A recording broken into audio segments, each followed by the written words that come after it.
ሰላም ጤና ይስጥልኝ አድማጭ ተመልካቾቻችን የጽናት ሚዲያ ቤተሰቦች እንደምን ቆያችሁ እንደምን አረፈዳችሁ እኔ ሰላም ነኝ እንግዲህ ያው ፕሮግራማችን ጀምረናል በተከታታይ በመናቀርባቸው ፕሮግራም ላይ የተለያዩ ሐሳብ መስጠቱ ከልብ እናመሰግናለን ሐሳባችሁ ገንቢ ሐሳብ ነው ምክንያታዊ ትችትም የሚያቀርቡ ሰዎችም የጽናት ተሳታፊዎች ከልብ እናመሰግናለን ዋናው እኔም ፈልገው ሐሳብ ማጫን ነው እነዚህ አይነት ሐሳቦች ደግሞ የበለጠ የተለያዩ አዲስ ሐሳቦችንም እንድንመለከት እድል ይሰጣል ስለዚህ ጽናት ላይ ተሳተፉ የምንለው ከጽናት ብዙ ሐሳቦችን ማግኘት ስለምትችሉ ነው የጽናት ሚዲያ ቤተሰቦች እንግዲህ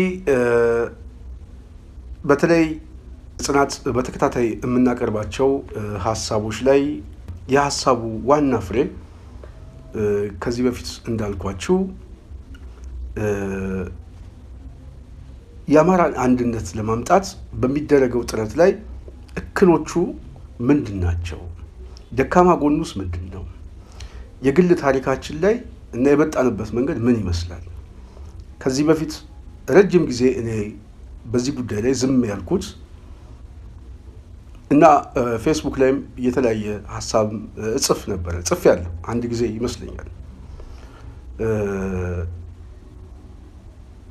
የሚያጦዘው ኃይል ማን ነው ፍላጎቱስ ምንድነው የአማራን ህዝብ መጥቀም ወይንስ መጉዳት ነው ስልታዊ ደጋፊ መስሎ የሚጎዳ ኃይል አለ በቅንነት በዚህ የፕሮፓጋንዳ ሰለባ ሆኖ የጉዳቱ ሰለባ ይሆናል ፖለቲካውን በደንብ አውቆና ገምግሞ ደግሞ ትክክለኛ የመፍትሄ ሐሳብ የሚያቀርባል ስለዚህ እኛ በዋናነት የምንፈልገው ገለባውን ከስንዴ መለየት ነው ገለባውን ከስንዴ የምንለየው በፖለቲካ መነጽር ነው ስለዚህ የፖለቲካ መነጽራችን ግምገማ የምንሰጥበት ከዚህ አንፃር ነው ሆን ተብሎ የሚደረግ የክፋትና የሴራ ትንተና ካለ ፍላጎቱና ግቡ ምን እንደሆነ እናንተን ማስረዳት ነው እኛ በተረዳንበት አውድ የመረዳት ግዴታ ባይኖርባችሁ እናንተ የተረዳችሁ ወይም ደግሞ የተረዳችሁበት መንገድ መልሳችሁ ለኛ ብታሳውቁን ደግሞ እኛም ወይ መልስ እንሰጥበታለን ወይም ደግሞ እንሞግትበታለን ስለዚህ ጥያቄ ያላችሁ ሰዎች ካላችሁ ጥያቄ መጠየቅ ይቻላል ብዬ አስባለሁ ይሄንን ካልኩኝ የጽናት ሚዲያ ቤተሰብ በዚህ ፕሮግራም ላይ በጣም በተከታታይ የሚቀርብ ፕሮግራም ነው ይሄንን ፕሮግራም በተቻለ አቅም በጣም እንዳይረዝም ጠቅለል አድርጌ ለመጨረስ እሞክራለሁ እዚህ ፕሮግራም ውስጥ ዋነኛው ላካትተው የምፈልገው አንድም ከኔ ታሪክ ከድርጅት ታሪክ ከወንድማችን እና ከጓዳዊ ሂደቱና እንደዚሁም የተለያዩ የሐሳብና የአመለካከት ያለ መግባባትም ከተፈጠረ በኋላ የተፈጠረ ልዩነቱ ምን ይመስላል የሚለው የታሪኩ አካል ስለሆነ ከግንዛቤ ለማስቀመጥ እንጂ በዚህ ጉዳይ ላይ በኔ ጉዳይ ላይ ሐሳብ ለመስጠት ፈልጌ አይደለም ግን ሂደቱ በደንብ እንዲገባችሁ የታሪኩ አካል እንዲገባችሁ ማስረዳት ስለምፈልግ ብቻ ነው ስለዚህ ዝም መናገር ከጀመርኩኝ ሙሉ ታሪኩን ላምጣው ብዬ ነው ታሪኩን ከገመገምኩት በኋላ ግን መፍትሄው ላይ ድምዳሜ ያስቀምጣል የራሴ የሆነ ድምዳሜ እይታዬ ይሄ ነው የሚል ስህተቱንም በስህተት ማስቀምጠዋለሁ የመፍትሄ ሐሳብ ቢሆን ብዬ ደግሞ ማስባቸው ነገሮች በድምዳሜ ያስቀምጣለሁ ማለት ነው ስለዚህ እያንዳንዱ ነገር ከሁኔታ ትንተና የሚሰራ እንደሆነ ከግምት አስገቡልኝ እንጂ እኔ በዚህ በኩል ላይ ብዙ ጊዜ ከሐሳቡ ጋር እኔም ባስገባ እኔም ሜንሽን አድርጌ ለመጥቀስ ፈልጌ ሳይሆን ሂደቱ በደንብ እንዲገባችሁ ስለምፈልግ ነው እንጂ ራሴን ባውጣው ደስ ይለኛል በጣም ነው የምናመሰግነው የጽናት ሚዲያ ቤተሰብ ይሄንን ካልኩኝ በዋናነት ያልተነገረ እውነት ተከታታይ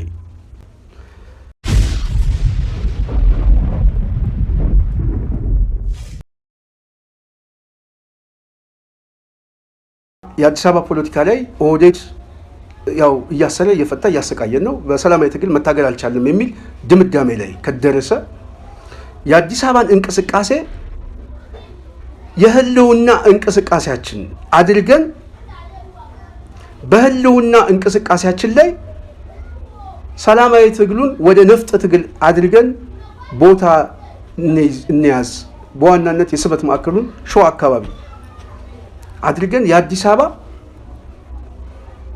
የህልውና ንቅናቄ የሚል የነፍጥ ትግል ቢጀመር የአዲስ አበባ ጥያቄ ሁሉም ስለሚመለከተው የሚለውን አዲስ አበባ ላይ የምናነሳውን ጥያቄ የአዲስ አበባን ጥያቄ ሸዋ አካባቢ ላይ አድርጎት የስበት ማዕከሉን የነፍጥ ትግሉን ወደዛ አካባቢ ቢጀምረው የአማራ ፖለቲካስ ምን ይሆን ነበር? አሁን ያለው ቅርጹ ምን ይፈጠር ነበር የሚለውንም ገምግሙት። ይሄንን ስገመግሙት ቅድም እንዳልኳችሁ ከድርጅት ስያማ አሁን ያለው ሞቲቭ ምን ይመስላል? በተለይ ከባዕድን እንቅስቃሴ አኳያ እንደዚህ አይነት እንቅስቃሴ ሲፈጠር ምን ሊፈጠርበት ይችላል? የኃይል ማዛባት ሲፈጠር ያገዛዙ ስሜትስ ምን ሊሆን ይችላል? የድርጅት ፍላጎትስ ምን ሊሆን ይችላል?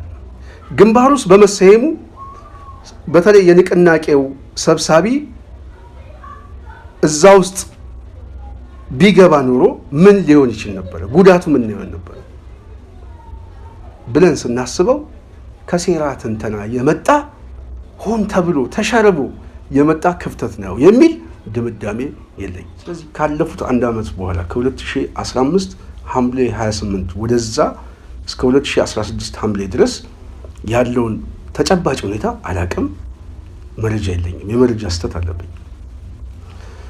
ከሐምሌ 2016 ወደዚህ እኔም በስደት እስከመጣሁበት ጊዜ ግን አንድ ዓመት ከ6 ወር አካባቢ ይሄንን ጉዳይ በደንብ እያየሁት ነው፣ እየገመገምኩት ነው።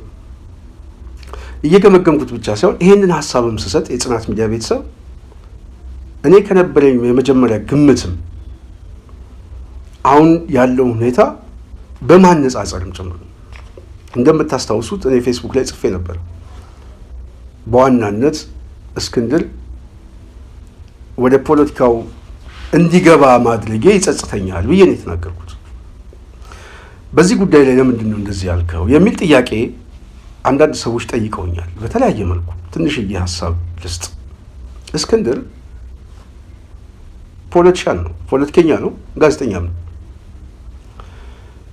እኔ እጁን ጎትቼ አይደለም ያመጣሁት። ምናልባት ከብዙዎቻችን ቀድሞ ፖለቲካ ውስጥ በመግባት ግንባር ቀደም ከመአድ መስረታ ጀምሮ ድርጅት ውስጥ በመግባት ይታወቃል። ረጅም ጊዜ ግን እስክንድር ያሳለፈው የጋዜጠኝነት ስራ ላይ በተለይ ደግሞ የሚዲያ አቋቁሞ በጣም ረጅም ጊዜ አገዛዞችን ሲታገል ነው የሚታወቀው። በዚህ ይታወቃል። ከዚህ ጋር በተገናኘ በተለይ ባላደራው እስኪቋቋም ድረስ እስክንድር የጋዜጠኝነት ስራ ነው እየሰራ ያለው። ኢትዮጲስ ላይ የሚታወቅ ነው። ምክንያት የሆነው ግን ሰበብ የሆነው እሱን ፈልጎ ሳይሆን እኔም አስቤበት ሳይሆን ገጠመኝ ነው። ሰበብ የሆነው የአና ጎሜዝ ጉዳይ ነው። የአና ጎሜዝ ወደ አዲስ አበባ መምጣት እና የእሷን ዝግጅት የምናዘጋጅበት አውድ ከእስክንድር ጋር የበለጠ ከመታወቃችን በላይ የበለጠ ደግሞ እንድንቀራረብ እድል ፈጠረ።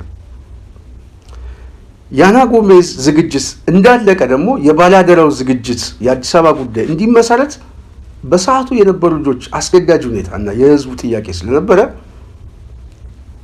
የግድ ይሄንን የሚያሰባስብ አንድ ኃይል ያስፈልገናል። በዋናነት ደግሞ በተለይ የኦሮሞ ፖለቲካን በጣም ሲያጦዞ የነበረው ጀዋር ስለሆነ ጀዋር ያለውን የፖለቲካ የፓወር ተገዳዳሪነት ማስጠበቅ የምንችለው አዲስ አበባ ላይ ነው እና አዲስ አበባ ላይ ተገዳዳሪ የሆነ አቅም መፍጠር አለብን።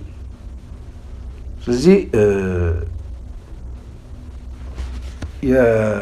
የፖለቲካ አቅማችን በዛ ደረጃ የምንጨምር ከሆነ አዲስ አበባ ላይ መደራጀት አለብን ብለን ስናስብ ያሰብኩት አንዱ ከሱ ጋር መስራት ነው። ስለዚህ ምክንያት ሆነ ማለት ነው። ምክንያት ሆነ ወደ ድርጅት ወደ ባላደራው ምስረታ ሄድን። እንደምታውቁት ከባላደራው ምስረታ በኋላ ያው ግልጽ ጦርነት ምናምን ብሎ አብይ አህመድ በይፋ አወጀ። የተለያየ የግድያ ሙከራ ለማድረግ ብዙ ጣሩ። አማራ ክልል ላይ በጣም አስቸጋሪ ሁኔታ አሳለፍን። ቆንጆ ነገር ግን ተፈጠረ። ይሄ ንቅናቄ በዋናነት ህዝቡን አነቃ። ህዝቡ ጥያቄ እንዲጠይቅ አደረገ። ምንድነው ተረኝነት ማለት? ምንድነው ልዩ ጥቅም ማለት? ምንድነው ኦህዴድ ማለት? ምንድነው? እኔ ኦህዴድ በህወሓት ጊዜ ከሚታወቀው በላይ ባላደራው መጥቶ ኦህዴድን ለህዝቡ በደንብ አድርጎ የፈጠረበት ናሬቲቭ ሰው የበለጠ በአጭር ጊዜ እንዲረዳው አድርጎታል ብዬ አስባለሁ። ማን ነው የሚለው። ስለዚህ ጥያቄ እንዲጠይቅ አጭረናል። ተረኝነትን ማሳየት ችለናል። ህዝቡ ከራሱ ጋር እንዲነጋገር እድል ፈጥረናል። ይሄ ትልቅ ስኬት ነው። ምናልባት የተራዘመ ጊዜ ይቆይ ነበር። ይሄንን በአንድ ዓመትና በአጭር ጊዜ ማንቃት ቀላል ጉዳይ አይደለም። ይሄንን በድፍረት ነው የገባንበት፣ ህይወት በሚያስከፍልበት ሁኔታ። ለዛም ደግሞ ዋጋ ተከፈለበት። ይሄንን ሲያስቡ ዋነኛውን ኃይል መምታት ነው የፈለጉት። ለዛ ነው በጣም ጥቃት የበዛው። በሌላ በኩል ከባላደራው ምስረታ በኋላም ደግሞ ባልደራስ ተብሎ ወደ ፓርቲነት ሲቀየርም የነበረው እንቅስቃሴ አብዛኛው ሰው የሚያውቀው። ለሌላ የፈለኩት ዋነኛው ጉዳይ ከምስረታው ጋር በተያያዘ ከፖለቲካ ሊደር የፊት ተጫዋች ሆኖ እንዲመጣ ምክንያት ሆነናል ነው። ምክንያት ስንሆን እንደ ድርጅት ዋጋ ከፈልንበት፣ እንደ ግለሰብ ዋጋ ከፈልበት። ለምሳሌ እኔ ባላደራውን በመመስረቴ ያገኘኸው ጥቅም ምንድነው ተብዬ ብጠየቅ እውነቴን ነው የምነግራችሁ። ምናልባት በህይወት ዘመኔ የፖለቲካ ዘመኔ ላይ ነው የምነግራችሁ። በጣም በከፍተኛ ደረጃ የገሃነም ሲኦል የሆነብኝ የባላደራው እንቅስቃሴ ነው። በቃ ያልጠበቅኩት ሸክም ምንድነው? ያልጠበቅኩት ሸክም መከራ ነው የደረሰብኝ። 4 ዓመት መታሰር ማለት ቀላል ነገር አይደለም። ከዓመት ከ2011 ጀምሮ ከሀገሬ እስከወጣ ድረስ ከእስር አልተለየሁም። ይሄንን አንድ ጤነኛ ሰው ቆሞ እንደው የሚያስበው ሰው ካለ በጣም የሚያሳዝን በየዓመቱ። ስለዚህ የጥቃት ሰለባ አድርጎናል።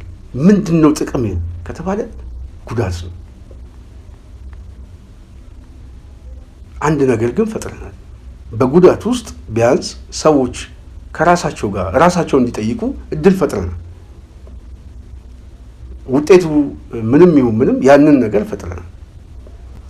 ግለሰባዊ ጉዳት ግን ደርሶብኛል። በተመሳሳይ የድርጅት የተቋም እጦትን ገጥሞኛል። ውጤቱ መጨረሻ ላይ ተቋምም እንዳጣ ነው ያለኝ። ያገዛዙ ጥቃት 2 መልክ ነው የሰጠው። በሶስተኛ ደረጃ ምናልባት ከምንቀራረበው እና ብዙ መከራ ካሳለፍነው ወንድማችን ጋር እንድለያይ ደግሞ ምክንያቱ ነው። ስለዚህ ምንድነው ውጤቱ ያገኘሁት ብዬ ሳስብ መከራ ብቻ ነው። ውጤቱ ያገኘሁት ይሄ ነው መጨረሻ ላይ። ስለዚህ ይጸጽተኛል ስል ይሄን ነው። በሌላ በኩል ደግሞ የሚጸጽተኝ እሱም በመምጣቱ ደግሞ ሌላ ቅርቃር ውስጥ ገብቷል። ሂደቱ አሁን ያለበት ሁኔታ ምናምን ስንገመግመው ባይገባ ኑሮ ቢያንስ በፓርቲ ውስጥ ባያልፍ ይሄ ሁኔታ አይፈጠርም። እጣ ፈንታው ሌላ ሊሆን ይችላል ብዬ አስባለሁ። ግን ደግሞ ትዕዛዝ ነው። በዚህ ሂደት ውስጥ ማለፍ አለብህ ተብሎ ታዞ ነው ማለት ነው። የእኔ ምርጫ የለም፣ የፈጣሪ ምርጫ ነው። ያንን እኔም ይሄንን ለመቀበል ያስገደደኝ እድል ነው። እኔ አንዳንድ ጊዜ በከራው ቢያሳዝነን ግን ጥሩ እድል አለው ብዬ አስባለሁ። ነገ የሚጻፍ ታሪክ ነው ብዬ አስባለሁ። ይሄ የስድቡ ጎርፍ ምናምን እሱን ሁሉ የሚያመጣው ደራሽ አለ፣ እሱንም የሚወስደው ሂደት አለ፣ ታሪክ አለ። በዚህ ምክንያት ይጸጽተኛል አለው። በሌላ በኩል ደግሞ ያፈጻጸሙ እክል ተከትሎት ሄዷል ብዬ አስባለሁ። በረሃም ሲገባ በተመሳሳይ እክሎች ገጥሞታል። በድርጅት የገጠመው እክል እዛ ላይም ገጥሞታል። ይሄንን ሳስበው ይጸጽተኛል ለማለት ብዬ ነው። ብዙ ነገሮችን ማንሳት እንፈልጋለን። ከፍላጎት ግጭትም ከሰው ምርጫም ነገሮችን በጥልቀት ከመገምገም እና ለዛ ፈጣን ውሳኔና ከሂደቱ ጋር አብሮ የመሄድ ጉዳይ ላይ ብዙ ክፍተቶች አይቻልም። ያ ጉዳይ እንደ ግንባር አማራ ክልል ላይ ሲሰይም ምንድነው እስክንድር ያተረፈው ነገር ምንድነው? እርግጥ ነው አገዛዙ ወደ ጦርነት የመግባት እድሉ በጣም ሰፊ ስለሆነ እንደ ድርጅት ሰይመን ቀድመን መምጣት አለብኝ ብሎ ሊያስብ ይችላል። ሂደቱን አላውቅም። በሱ ቦታ ሆኜ እኔ ማሰብ አልችልም።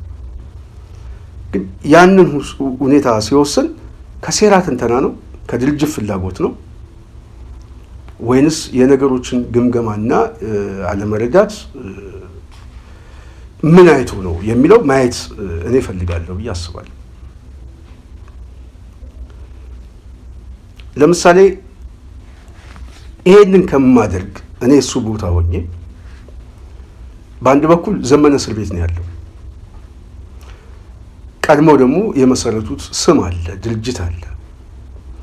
ድርጅቱ ሊኖር ይችላል፣ ላይኖርም ይችላል። ደካማ ሊሆን ይችላል፣ ሰዎች ሊኖሩትም ይችላል፣ ተንጠባጥቦም ሊሆን ይችላል። አይዶን ነው። እዛ ቦታ ላይ መግባት አልፈልግም። ግን ቀድመው እኛ እነሱን ለመጠየቅ የሄድንበት ስም ይዘዋል። እነሱን ለመጠየቅ በሄድንበት ስም ላይ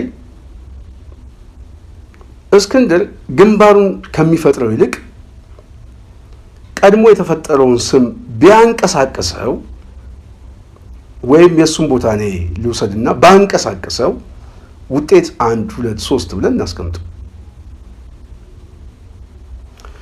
አንደኛ የዚህ ድርጅት ሰብሳቢ እስር ቤት ነው ያለው።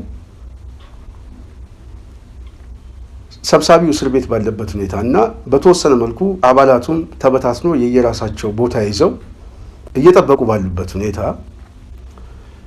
እና ድርጅቱ ሚዲያ ላይ ግንባሩን ከምሰይም ይልቅ በዚህ ውስጥ እኔ ልጠቃለል ኢንዶርስ አድርጌ እገባለሁ ቢል የሊቀመንበሩ ጣፈንታ ምንድን ነው የሚሆነው? ሁኔታው በጣም ሰው ሊቀበል ይችላል። ኢንዶርስ አድርጎት ቢቀበለው የሚዲያ ጩኸት ሊኖር ይችላል። አንዱ ሲታሰር አንዱ ተተካ ምናምን። እንደውም መተካካትም ብሎ በተወሰነ መልኩ ፍትህ ላይ ዘመነ የጻፈውን ጽሁፍ እኔ የማንበብ እድሉን አግኝቼ ነበር። ስለዚህ በዛ ሂደት ውስጥ ቢያልፍ ውጤቱ ግን ምንድን ነው የሚሆነው? የተራዘመ እስር ውስጥ ዘመነን ይከተዋል።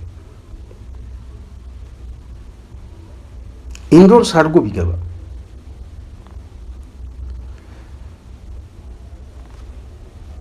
በድርጅት ውስጥ ደግሞ እኔ ሚና የሚኖረኝ ከሰብሳቢው ያነሰ ነው።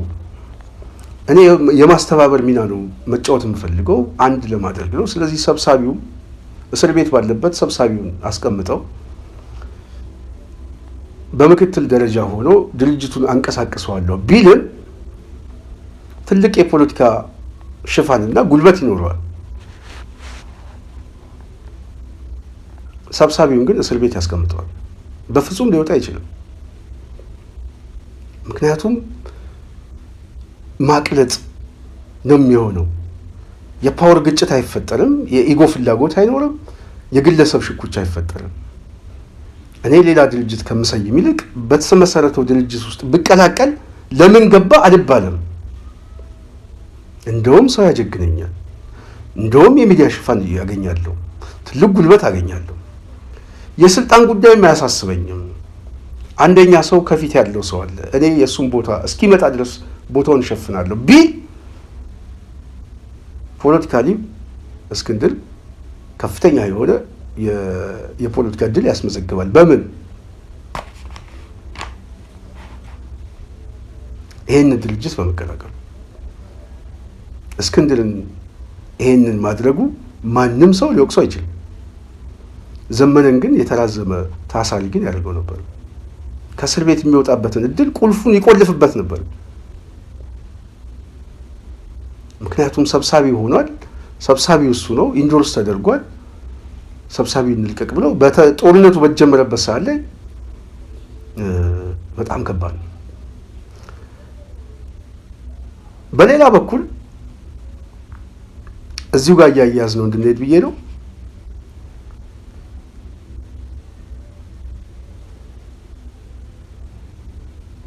የኢንዶርስ አድርጎ በገባበት ድርጅት ውስጥ ላይ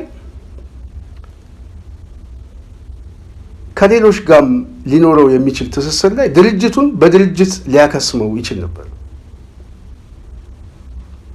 የመጀመሪያውን ንቅናቄ እሱ ገብቶበት ሌላ ድርጅት ከመመስረት ይልቅ ሌሎች የተሰባሰቡ ፋኖች አሉ፣ በቃ አንድ እንደሆን ተብሎ በአንድነት ስም የመቅለጥ እድላቸው በጣም ሰፊ ነበር። ስለዚህ ከዛ መውጣቱ ያንንም አለማድረጉ የሚያሳየን ምንድነው ስንለው የሴራ ትንተና ላይ ወይም ደግሞ ይሄንን ባረግ ውጤቱ በዚህ በኩል የተሻለ እድል አገኛለሁ ብሎ የማሰብ ጉዳይ ላይ ከክፋት የመጣ ሆን ተብሎ ታስቦበት የመጣ ነው ወይስ አይደለም ለሚለው ዝም ብለን እንደው ግምት እንውሰድ። አይደለም የሚለው መመዘኛ ትንሽ ቦታ እናገኘዋለን ብዬ አስባለሁ። ይሄንን አላሰበውም፣ አያስበውም።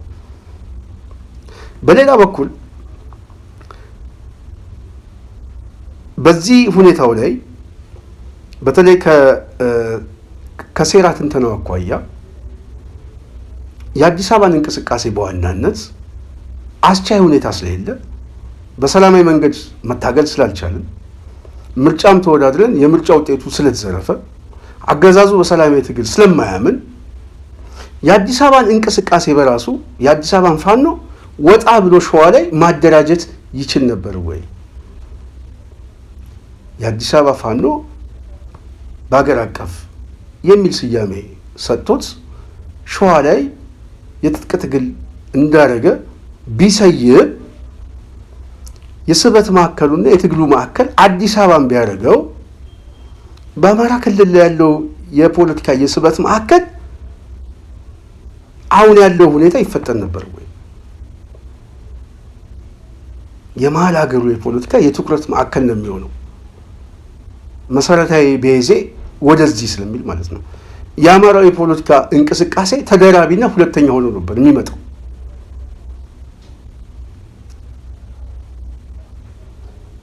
ይሄንንም አለማድረጉ ከክፋት ነው ወይ? የሴራ ትንተናን ከመረዳት የመጣ ነው ወይ?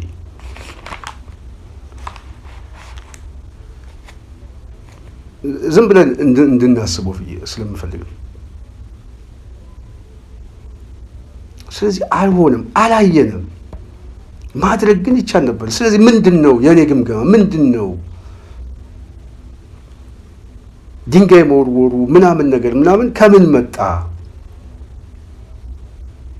አንድ ሰው ታገላለሁ ብሎ ወደ ትግል ከገባ ትግላችን የአማራ የህልውና ትግል ነው ካለ የህልውና ትግሉ ላይ የመስመር ግጭቶች ተፈጥሮብናል የሚለው አጨቃጫቂ ነገር ተፈጠረ። ከዛ በኋላ የድርጅት ጉዳይ ነው የመሪ ጉዳይ ነው ተባለ። ኦኬ እሺ ብለው አንዳንድ ሰዎች የራሳቸውን ቀጠና አደረጃጀት ሰይመው ድርጅት ለመፍጠር እንቅስቃሴ ያደረጉ። መሪ ምርጫ ላይ እክል ገጠማቸው። ኦኬ አንድነቱ እንዳይመጣ እኔ እስክንድር ብቸኛ ሰው ነው ወይ ብዬ ስገመግመው፣ አሁን ላይ ሆኜ ስገመግመው አይደለም፣ ሆኖ አላገኘሁትም። አንዳንድ ሰዎች ከእስክንድር ጋር ያገናኙታል። እስክንድር ነው ይሄን የሚያደርጉት ምናምን ነገር። እንግዲህ ቅድም ያልኩትን ነገርኳችሁ። የኔ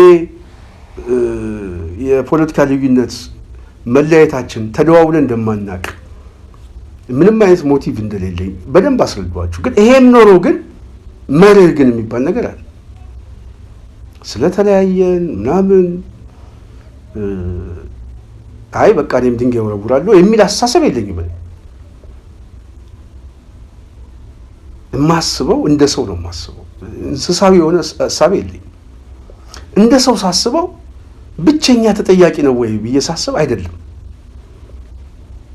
ተጠያቂ ውስጥ ወይም ደግሞ እዛ ሂደት ውስጥ ሊገባ ይችላል። እንጠይቀዋለን ብለን እንገመግመዋለን ተብሎ ሊታሰብ ይችላል። የግምገማ ነጥብ ነው እሱ። ግን ብቸኛ ሰው ግን አይደለም። ሌላ 1 2 3 4 ተብሎ የሚጠቀሱ ሰዎች አሉ። የሂደቱ አካል የሆኑ ሰዎች አሉ። ስለዚህ ሁሉም ተጠያቂ ነው። ሁሉም ተጠያቂ በሆነበት ሁኔታ አንድ ሰው ነጥለን እሱ ነው ችግሩ፣ ስለዚህ የችግሩ ባለቤት እሱ ከሆነ ከዚህ ቦታ ላይ መነቀል ያለበት እሱ ነው ሲባል ይውጣልን እንንቀለው ሲባል ውጤቱ ምንድን ነው? ትግል መጥቀም ነው? ድርጅት መስራት ነው? ድርጅት ለመስራት ተሞከረ፣ አልተሳካም። ሌላው የተሰባሰበው ድርጅት ፈጥሮ መሪ ፈጥሮ አደረጃጀት ፈጥሮ እንደ አዲስ ተጠናክሮ ቢወጣ እውነት ነው በቃ እሱ ነበረች የችግሩ ምንጭ እሱ ነው ብለን ለመደምደም እንደማሳያ እንጠቀማለን። ይሄ በሌለበት ሁኔታ ግን ብቸኛ ችግር እሱ ነው። ሰው ሞቷል፣ ሰው አስገድሏል፣ በሴራ እንትን ብሏል። ቅድም ብያቸዋለሁ። ሴራ የሚያቅሰው እነዛ መጀመሪያ የጠቀስኳቸውን 2 ነገሮችን በሴራ ድርጅትም ግለሰብንም ማክሰም ይችል ነበር። እድሎች ነበሩት። ግን የሴራ ሰውም እንዳልሆነ ያሳያል። ጥፋት ጠፋ ከተባለ ለአንድነቱ የእሱ ክፍተት ብቻ ሳይሆን የሌሎችም ክፍተቶች እንደሆኑ ማሳያ ብዙ ማሳያዎች አሉ። ስለዚህ ይሄ ባለበት ሁኔታ እንደ አዲስ አሁን ፋኖ ወደ ልቦናው እየገባ አይ ከችግሮቻችን ተምረናል፣ ስለዚህ ቅንነት ያስፈልገናል፣ እንሰባሰብ የሚል አስተሳሰብ ሲመጣ መውጣት አለበት። በተለይ ይሄ ለአገዛዙ እጅ ከሰጡት ሰዎች ጋር በደራቢነት ነገ ጠዋትም የሚክደን እሱ ነው። ስለዚህ ይውጣልን። ገና እሱ ነው እሱ ሊሆን ይችላል። ማሳያው ከዚህ በፊት በዳውንት አካባቢ ደረገ የሚባለው እንደ አንድ መከራከሪያ ይጠቀሙታል። እሱ ከመሆኑ በፊት ሰዎች እየተንጠባጠቡ ይወጣሉ ከተለያየ ቦታ ላይ። አሁን ሰሞኑን እንደው የምንሰማው በእነ ክርስቲያን ታደለ ላይ የመሰከረ ሰው አሉ። ከዚህ ከፋኖ እንቅስቃሴ የመጣ እንደሆነ እየሰማን ነው። ከመጋረጃ ጀርባ ሆነ የመሰከረ ሰው 100 አለቃ ምናምን የሚባል ሰው ይሄ ለዚህ ሰው እየተጠያቂ ማን የመለመለው ከሌላ ያመጣው ምናምን ብለን የምንጠይቅበት አውድ መስፈርቱ ምንድን ነው? አንድ ሰው ታጋይ መስሎ ሊመጣ ይችላል። ታጋይ መስሎ ሊገባ ይችላል። ሰዎችን መለየትና ለመለየት የብዙ ሰዎች ድክመት ነው። ለምሳሌ እነዘመነ ድርጅት ባቋቋሙበት ሰዓት ማስረሻን አካተውታል። ለምን አካተቱት ብለን ብንጠይቅ በሰዓቱ መልስ የለንም። ከነሱ በላይ ማስረሻን የሚያውቀው ሰው የለም። ከዛ በኋላ ደግሞ በዚህኛው ድርጅት ውስጥ መካተቱ እኔ ተገቢ ነው ብዬ አላስብም። ግምገማ ያስፈልግ ነበር። ግን የግምገማ ስህተት የፈጠረበት እክል ነው። ማስረሻ ራሱ የግምገማ ስህተቱ ነው። ባልደራስ ውስጥ የነበረው ችግሮችን እና የችግር አፈታቱ መጨረሻ ላይ እሱም የለቀቀበት ሁኔታ መልቀቂያውን የሚያሳወቀበት ሁኔታ የተለያዩ ጉዳዮችን ስናየው የግምገማ ማነስ አይቼበታለሁ። የግምገማ ማነስ አይቼበታለሁ። ሆን ብሎ ግን ከክፋት ከተንኮል ምናምን የመጣትን ተናገን አለው ብዬ ለመደምደም የሚያስችል ምልክቶች አላየው። የልምድ እጦት የድርጅት ባህል ውስጥ አለመቆየቱ ምናልባት ከዛ የመጣ ደግሞ የሴራ ትንተና ላይ እክሎች ክፍተቶች ስላሉበት እንጂ ሴረኛ ነው ብሎ ለመደምደም በጣም አስቸጋሪ ነው። ይሄ ከሆነ ታዲያ ይውጣልን የሚባለው በህልውና ትግል ላይ ድርጅት አንድ ይሁን ብለን እየጮሁን ይውጣልን ብለን ግን ስናስብ ምንድነው ከጀርባ የደገሰው ጉዳይ ብዬ ሳስብ ይውጣልን ከተባለ ቀጥሎ የሚመጣው ግድያ ነው። የጽናት ሚዲያ ቤተሰብ ይሄ የኔ ግምገማ ነው የምነግራችሁ። ከወጣ በኋላ በማግስቱ ይመጣል፣ በእርግጠኝነት ይመጣል። የሚመጣው አገዛዙ ነው የሚመጣው፣ ብአዴን ያስመጣል። አሁን ማድረግ አይችልም ወይ ከተባለ አሁን ቢያንስ የድርጅት ጉዳይ አለ። ፖለቲካሊ ድርጅቱ ሊፈጥረው የሚችለው ክሬዲት ቀላል አይደለም። ስለዚህ አሁን ከባድ ዋጋ ቢያስከፍሉት አጠቃላይ ብአዴን ፖለቲካ ዋጋ ሊከፍል ነው። በአንድ በኩል ደግሞ አጥቶት ነው ሞክረዋል በተደጋጋሚ ጊዜ። ከድርጅት በኋላ ግን ድርጅት ካጣ በኋላ ግን ሰው ተቋም ከሌለው ከዛ በኋላ ግለሰብ ነው፣ ከዛ በኋላ ማጥቃት። ስለዚህ ይሄ ለምን ታሰበ? ይሄ ለአማራ ትግል የሚጠቅም ነው? ስንታየው በአማራ የህልውና ትግል ላይ ያገባዋል ብሎ የሚዲያ ስራ ከሰራ ቦታው ላይ ሄጄ ህይወትም እከፍላለሁ ብዬ ካሰብኩኝ ኖ አንተ አዲስ አበባ ላይ ከባልደራስ ጋር ነበርክ፣ የእሱ ጋር ሆናል ምክትሉ ነህ ምናምን፣ ስለዚህ አታስፈልግም ልባል ነው? መስፈርት ሊወጣ ነው? የከተማ ልጅ የገጠር ልጅ ተብለ መስፈርት ሊወጣ ነው? ይሄንን አስተሳሰብ ይዘው ወደ አዲስ አበባ ልትመጣ ነው? ምንድን ነው ሞቲቭ? ምንድን ነው አላማው? ምንድን ነው ስንል ሰዎች ስለማይፈልጉት ይባላል። እነማን ናቸው የማይፈልጉት? የቶቹ ናቸው የማይፈልጉት? የፋኖ ኃይሎች። መልሱ ይሄ ነው። አንዳንድ ፋኖች አብዛኞቹ ስለማይፈልጉት ይውጣልን የሚሉ በጣም ይበዛሉ ይላል። እነዛ ይውጣልን የሚሉ ሰዎች እነማን ናቸው ነው? ይገምገምልን ምናምን የሚባል የድርጅት ጥያቄ ይጠይቃል። ይውጣልን ግን ምንድን ነው? ለምንድን ነው የመጣው? እነማን ናቸው ብለን ስናስብ እነዚህ ሶስተኛ ተውሳክ የሆነው ኃይል፣ ይሄ ኃይል የብአዴን ኃይል፣ ይሄ ኃይል ጠላፊው ኃይል፣ ይሄ ኃይል ይሄን ሰው ለምንድን ነው ያልፈለገው ከተባለ ትግሉን በሱ ቦቲ ስር ለመክተት ስለሚፈልግ ነው። ትግሉን በሱ ጫማ ስር አድርጎ ለመምጣት ስለሚፈልግ ነው። በዚህ ጫማ ውስጥ ደግሞ አድርጎ ከመጣ እንቅፋት የሚሆንበት የተራዘመ ትግል ውስጥ ባለቤት የሆኑ ሰዎች ከፊት ስላሉ ነው። እነዚህ ሰዎች ጋሬጣዎች ናቸው። እነዚህ ሰዎች እስካሉ ድረስ ብአዴን መምጣት አይችልም። እነዚህ ሰዎች እስካሉ ድረስ ፌዴራሊስት ኃይሉ ምናልባት ይሄ ተቸካይ የሆነው ኃይልም እንቅፋት አድርጎ ነው የሚመለከተው። ሌላውም ቢሆን ተቸካይ ኃይል። ስለዚህ ምንድን ነው ማድረግ ያለበት? ገለል አድርጉልን፣ ከሱ ጋር እንስማማም፣ መነጋገር አንችልም፣ ፖለቲካ አንሰራም። እንደዚህ አይነት አንቲዎች ናቸው። ስለዚህ እነዚህ ኃይሎች ዋነኛው ፍላጎቱ የሚፈልጉት ይሄ ለውጥ ስር ነቀል ለውጥ መሆን አለበት። ትላንት የታገልንለትን ዓላማ ማስፈጸም ነው ያለብን። የምንታገለው የትላንት ዓላማ፣ የታገልንለትን ዓላማ፣ የታሰርንበትን ዓላማ ለማስፈጸም ነው። ስለዚህ ያንን የታገልንበት ዓላማ ትተን ሌላ መታሰር ሳይገባን መገረፍ ሳይገባን ዛሬ ከምናስበው ሐሳብ እንጀምር የሚል አስተሳሰብ የሚመጣው ብአዴናዊ አስተሳሰብ ነው። ምክንያቱም ያ ትግል አያስፈልግም እያለህ ነው። በሌላ በኩል አማራው 30 ዓመት የታገለው ሞኝ ሆኖ ነው፣ ፋራው ነው። አስመራ በረሃም ሂድ፣ አዲስ አበባም ታገል፣ ቂሊንጦም ታገል፣ ቃሊቲም ግባ። ግን አማራ ባለፉት 30 ዓመታት የታገለው ተሳስቶ ነው እያሉ ነው ያለው። አንዳንድ ሊቃኖች እንደዛ ነው የሚሉት። እንዲሁም ይህን ፌዴራሊስት ካምፑ መቀላቀል አለብን ምናምን፣ በተወሰነ መልኩ ህገ መንግስቱን አስተካክለን እዚህ የሚስተካከለው ነው። ትላንት ሲገረፍ የነበረውን በሙሉ ካደው። ይሄ የሚመጣው ከልፍስፍሳዊ አመለካከት፣ ከተጎቻች አመለካከት፣ ከብአዴን አመለካከት የመጣ ነው። ጠንካራ ግን ስትሆን ግን አቋም ይኖራል። በዚህ አቋም ላይ ተቋም ትገነባለህ። በዛ በገነባው ተቋምና በቁመትና ቦርድ ልክ ሰራዊት ትገነባለህ።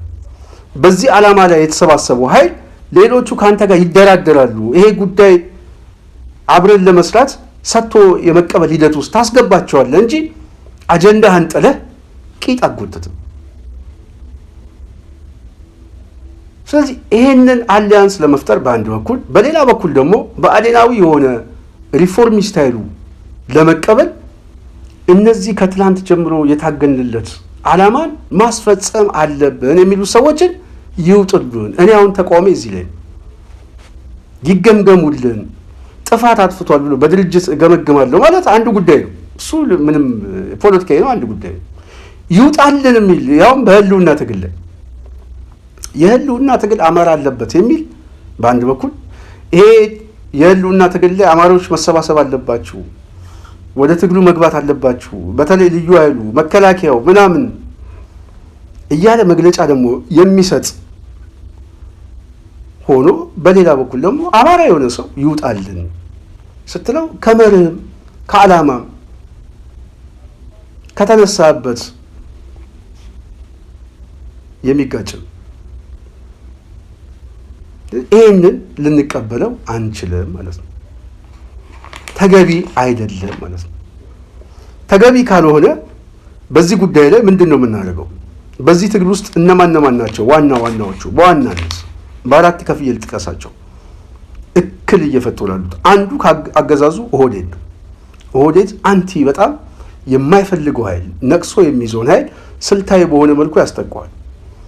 አንዱ የሚያስጠቃው የአገዛዙ ተላላኪ ከአገዛዙ ጋር እንትን እንዳለው ምናምን አድርጎ በጣም የፕሮፓጋንዳ ስራ በመስራት፣ በሌላ በኩል ደግሞ አቅም እንደሌለው ልፍስፍስ አድርጎ ማሳየት የሚፈልገው ከዚህ በፊት አሁን ብርሃኑ ጁላ ሲናገር አስታውሳለሁ ከሲሳይ ጋር እስክንድር እኮ የከተማ ልጅ ነው ምናምን እሱ ችግር የለበትም።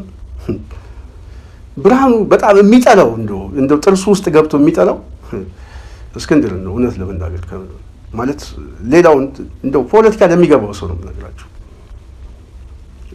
በጣም የሚጠየፉት እኔ እስከሚገባኝ እስከማቀው በእስር ቤትም ታሪክ ውስጥም ያየሁትም እንደ ቆሞ እንኳን ለማናገር የማይፈልጉ በጣም ጥላቻ ያለባቸው እዚህ ሰው ላይ ነው። እኛ ላይ ነው፣ ሌላ አይደለም። ግልጹ ነው የምነግራችሁ። የእኛን ያህል ብርሃኑ የሚጠላው ሰው የለም።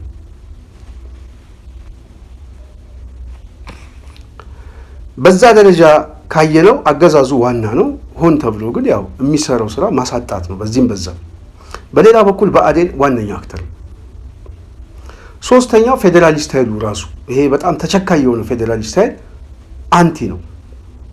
አራተኛው ያኮረፈው ተቃዋሚ ወይም ደግሞ ኢጎይስት የሆነው ይሄ ከዚህ በፊት በድርጅትም በሀሳብ በምንም የማይስማማ።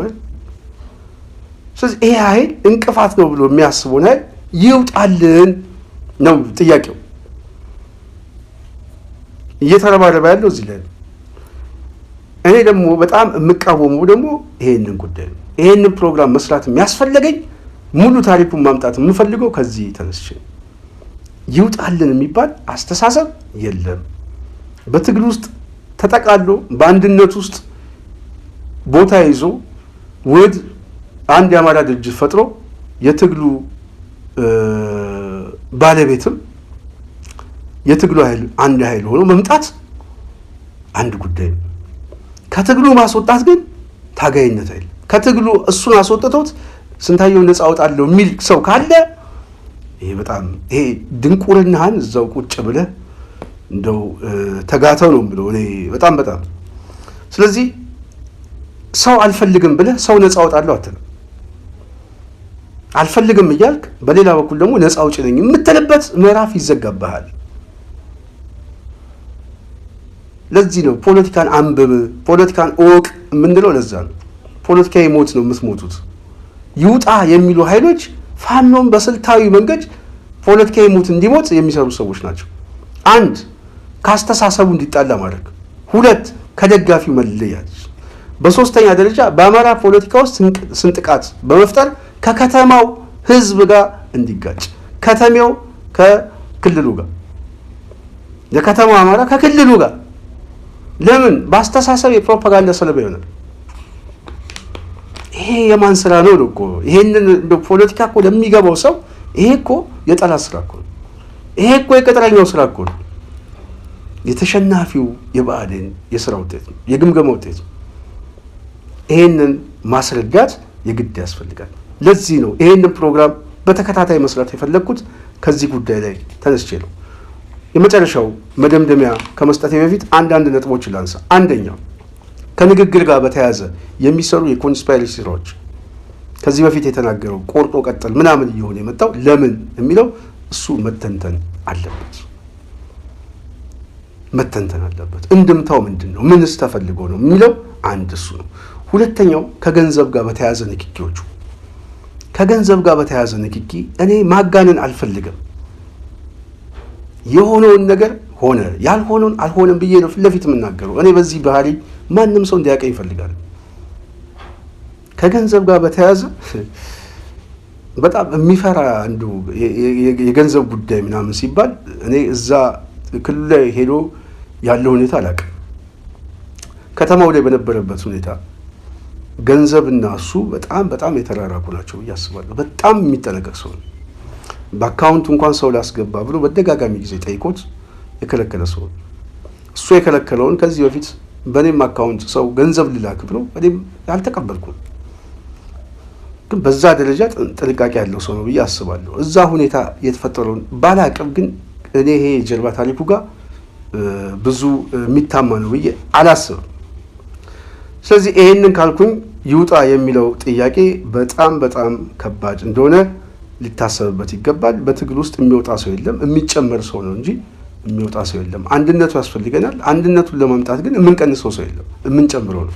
አንድነት እኮ በባህሪው የሚያስፈልገው ለመጨመር ነው፣ ሌላ እኮ የለም። ልንበዛ ነው፣ እንድንበዛ ነው። 10 ሰው ከ10 ሰው ጋር ሲቀላቀል 20 ሰው ይሆናል እንጂ ከአንድነቱን እንፈልጋለሁ። ግን አንድነቱን የምንፈልገው እነከሌ ናቸው። እነከሌ ደግሞ ኃይል ይዘዋል። ጠበንጃው የነሱ ስለሆነ እነሱ ያስፈልጉናል።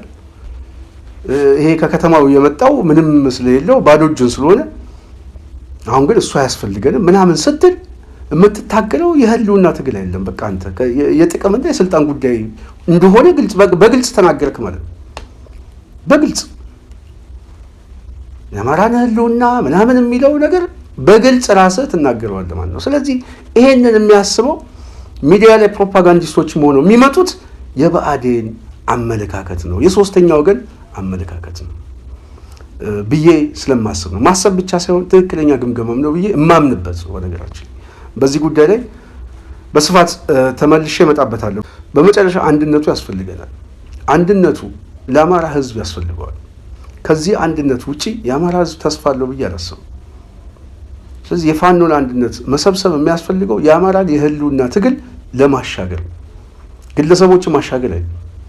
ሚስተር ከሌ ሰብሳቢ ሆነ አሁን ከሌ መጣ በቃ ትግሉ ምናምን የሚል ጮት ከመጣ ራሱ ትግል ገዳይ ነው። ይሄ ትግል ሰብሳቢው ህዝቡን ሰብሳቢው ሲምቦል የሚቀመጠው ትግሉን ለመጨረስ የሚያስችል አስተባባሪ ኮሚቴ ነው እንጂ ባለስልጣን ግን አይደለም። ማን ሊሆን እንደሚችል መገመት አይቻልም። የህልውና ትግሉን የሚመራ ሰብሳቢ ነው የሚሰየመው። ኦኬ፣ በዚህ ድምዳሜ ላይ ከሌለ ምንድነው ሲለኝ የኢንተረስት ጉዳይ ነው፣ የፍላጎት ጉዳይ ነው፣ የድርጅት ጉዳይ ነው፣ የመስራች ጉዳይ ነው። እኔ በመሰረትኩት እኔ ባቋቋምኩት የሚል የድርጅት ፍላጎት ነው። እኔ ባቋቋምኩት የሚል አለ። አይ እሱ በጀመረው ጉዳይ ላይ እኔ እዛ ታሪክ ውስጥ አልገባም፣ የራሴ ታሪክ መፍጠር አለብኝ የሚል ስሜት አለ። ይሄ ስሜት ነው ትግሉን የጎተተው። ይሄ አመለካከት ነው። ይሄ አመለካከት ከትግላችን በታች የሆነ አመለካከት ነው። ይሄ አመለካከት ከህዝባችን ያነሰ አመለካከት ነው። ከዛ ውጪ ግን ይሄንን ሴራ ሰርተን ይሄንን እናድርግ ቢባል አንዱ የሚጠቃቃበት እድሎች በጣም ሰፊ ነበሩ። ይሄንን ማሰብም ያልቻለው ወይም ያልቻሉት ከክፋት ሆን ተብሎ ታስቦ ከሚመጣ ክፋት ሳይሆን ከራስ ፍላጎትና ጥቅም እንደሆነ እረዳለሁ። ስደመድመው የራስ ፍላጎት ነው እንጂ ሆን ተብሎ የመጣ የታሰበበት ጉዳይ አይደለም። ስለዚህ ጉዳቱ አሁን ያለበት ሁኔታ ባለፉት 2 ዓመታት ውስጥ ሲጠሳጠዙበት የነበረው ታሪክ በሙሉ ከድርጅት ከግለሰብ ፍላጎት የፋኖ ትግል መልኩ ሊቀየር የሚችልበት እድል በጣም ሰፊ ነበር። የአዲስ አበባውንም እንቅስቃሴ በሸዋ አካባቢ አድርጎ ማስጀመር ይችል ነበር ክፋት ካሰበ ድርጅት ልፍጠር ካለ ያዛ ጎጃም ላይ የገባውን ድርጅት እና የሰየመውን ሸዋ ላይ ሰይም ያለው ቢል ዋና የስበት ማከሉ አዲስ አበባ ቢያደርገው በጣም በጣም ነገሮች ይለወጡ ነበር።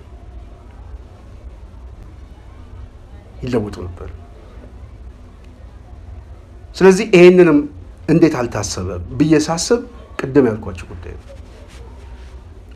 ከዚህ ድምዳሜ ላይ ስንወስድ ታዲያ ምንድን ነው የምናደርገው? ቤተሰቦች የአማራ ፖለቲካ በጣም በጣም ለሴራ ተጋላጭ ነው፣ በጠላት እጅ። የሴራ ትንተና ግን የሚሰራ ሊቃን አለ ብዬ አላስብም። አብዛኛው እኛ ጋር ያለው የክፋት የምቀኝነትና የመጠላለፍ ጉዳይ ነው። አንዱ ከአንዱ መጠላለፍ፣ ምቀኝነት፣ ስር የሰደደ ምቀኝነት እና መጠላለፍ።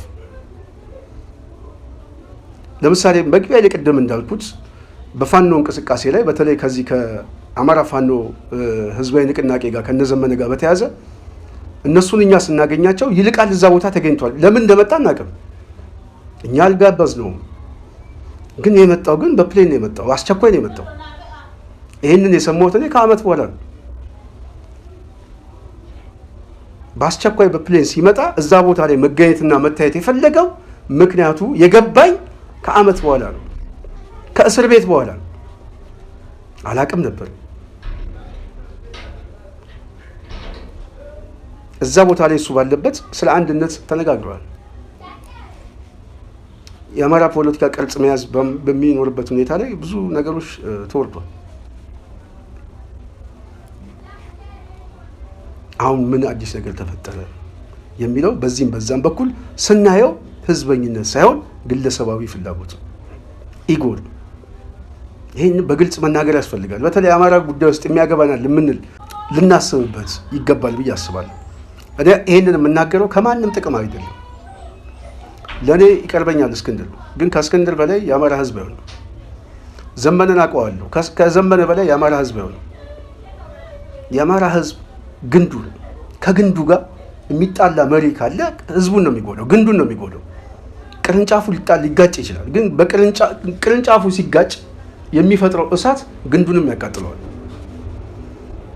ተመሳሳይ በፋኖ ውስጥ ያለ መሪም እያንዳንዱ ሰው ከህዝቡ በታች እንደሆነ አምኖ የታሪክ ሰለባ እንዳንሆን አንድ ሆነን እንምጣ፣ እንቻቻል። ትላንት ያጠፋነው በዚህ ምክንያቶች ነው። ይህንን ታሪኮችን እንዳይደገሙ በይቅርታ እንፍታው። በህዝባችን ባህል የአማራ ህዝብ ወርቃማ የሆነ ባህል አለው፣ የሽምግልና ባህል። አሁን ኦህዴድም ምንም እያረከሰው መጣ እንጂ አለው። ለቃሉ የሚታመን ህዝብ ነው። ክርስቲያኑ፣ ሙስሊሙ ለእምነቱ የሚገዛ ህዝብ ነው። በህግ አምላክ እኮ ሲባል እኮ ህግ የሚያከብር ነው፣ ይቆማል። እንኳን የፈጣሪ ስም ተጠርቶበት። ስለዚህ እንደዚህ አይነት ህዝብና ባህልና ትውፊት ያለው ህዝብ በዛ ባህልና ካልቸር ቁርሾዎችን ማድረቅ፣ የደረቀውን ቁርሾ ወደ እውነተኛ ሽግግር ማምጣት፣ እውነተኛው ሽግግር እውነተኛ የአማራ ድርጅትና መሪውን በቅንነት ማዋለድ፣ ትግሉን መጨረስ የግድ ያስፈልጋል ማለት ነው። በመጨረሻም የጽናት ሚዲያ ቤተሰቦች ድምዳሜ እስክንድር ከፍተኛ ፖለቲካዊ ድክመት ስብራትም ደርሶበታልም አድርሶብናልም። በሂደቱ ላይ እሱ ተጎድቷል፣ ድርጅት ተጎድቷል፣ ደጋፊው ተጎድቷል፣ የትግሉ መንፈስም ተጎድቷል። በሌላ በኩል ደግሞ እሱ ላይም ጠጠር ሲጣልበት የነበረው ሁኔታ ሁሉ የትግሉ መንፈስ ጎድቶታል። ራሱን ከመጣበት መገምገም የግድ ያስፈልጋል።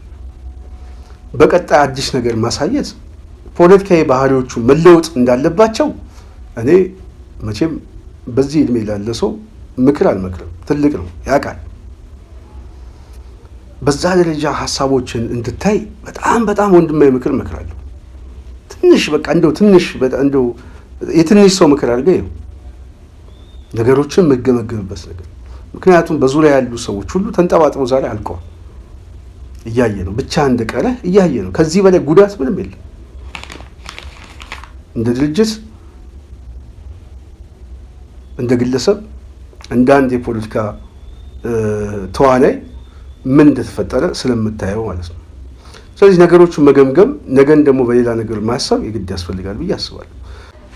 ይሄንን ስታደርጉ ህዝቡንም መሪውንም ደጋፊውንም ተከታዩንም ታሪካችሁንም መለወጥ ይችላላችሁ።